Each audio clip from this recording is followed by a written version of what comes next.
Secunderabad parade గ్రౌండ్లో ఈ వ్యవస్థ, ఈ కమాండ్ కంట్రోల్ సెంటర్ గురించి మాట్లాడడం జరిగింది మొట్టమొదటి రోజుగా. అంటే ఈ ఎంటైర్ కమాండ్ కంట్రోల్ సెంటర్ మన గౌరవ ముఖ్యమంత్రి గారికి విజన్కి అనుగుణంగా తీర్చిదిద్ది దాన్ని మనం ముందుకు తీసుకెళ్లేటటువంటి క్రమంలో భాగంగా తెలంగాణ రాష్ట్ర ప్రభుత్వంలో ఉన్నటువంటి ప్రముఖులు ఎందరో గత 1.5 ఇయర్స్గా దీనిపైన వర్క్ చేస్తూ ఈరోజు మనం ఈ స్టేజ్కి తీసుకురాగలిగాము అని చెప్పేసి మీకు మనవి చేస్తున్నాను.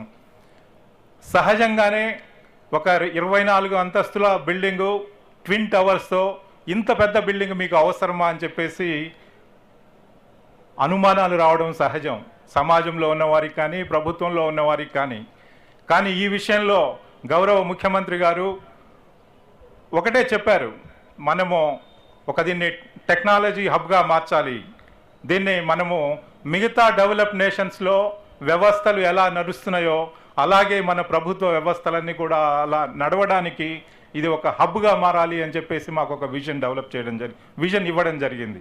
ఆ విజన్లో భాగంగానే ఈరోజు కమాండ్ కంట్రోల్ సెంటర్ ఈరోజు ఫౌండేషన్ స్టోన్ వేయడం జరిగింది. మీ అందరికీ తెలుసు, ఇక్కడ పోలీస్ కమిషనరేట్ హెడ్ క్వార్టర్స్ అనేది incidental. Main activity here is the command control centre.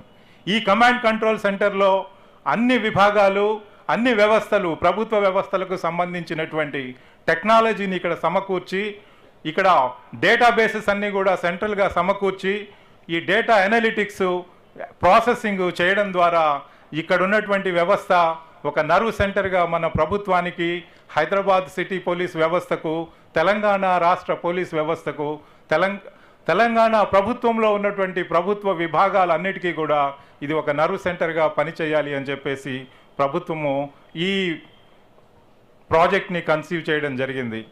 అయితే దీంట్లో మనకి అర్థమయ్యే విధంగా, సామాన్య ప్రజలకు అర్థమయ్యే విధంగా చెప్పడానికి ఒక 2 ఎగ్జాంపుల్స్ ఇస్తాను.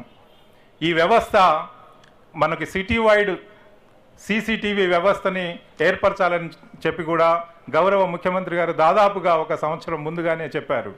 దాంట్లో భాగంగానే మనం కమ్యూనిటీ సీసీటీవీ వ్యవస్థ, అట్లాగే ప్రభుత్వం నుంచి కూడా 10,000 కెమెరాలు పెట్టడానికి సీసీటీవీ ప్రాజెక్ట్ని లాంచ్ చేయడానికి మనము టెండర్ కూడా పిలవడం జరిగింది. ఈ విధంగా టెక్నాలజీస్ అన్నిటిని కూడా ప్రొక్యూర్ చేస్తూ ఈ కమాండ్ కంట్రోల్ తయారయ్యేటువంటి స్టేజ్ వచ్చేవరకు అన్ని టెక్నాలజీస్ సమకూర్చుకొని ఈ టెక్నాలజీ హబ్గా దీన్ని తీర్చిదిద్ది ప్రజలలో ఒక పీపుల్ ఫ్రెండ్లీ పోలీస్ వ్యవస్థను ఏర్పరచడానికి ఇది ఉపయోగపడుతుంది అని చెప్పేసి మీకు మనవి చేస్తున్నాను. పీపుల్ ఫ్రెండ్లీ పోలీస్ వ్యవస్థ అన్నప్పుడు సహజంగానే పోలీసులు ఇంకా మారలేదే, ఇంకా మార్పు రావాలి అనేటటువంటి సమాజం ఎక్స్పెక్ట్ చేయడము సహజం. మన మీడియా మిత్రులు కూడా చాలా చెప్తుంటారు, పీపుల్స్ ఫ్రెండ్లీ పోలీస్ వ్యవస్థ అంటున్నారు, ఇక్కడ అలా జరిగింది, అక్కడ అలా జరిగింది అని చెప్పేసి. ఎస్, వి అగ్రీ, అక్కడక్కడ చెదురుమదురు సంఘటనలు జరుగుతున్నవి. కానీ పూర్తిగా మార్పు రావాలి అంటే దానికి నాంది ఈరోజు మనం వేసినటువంటి ఫౌండేషన్ స్టోన్. మనము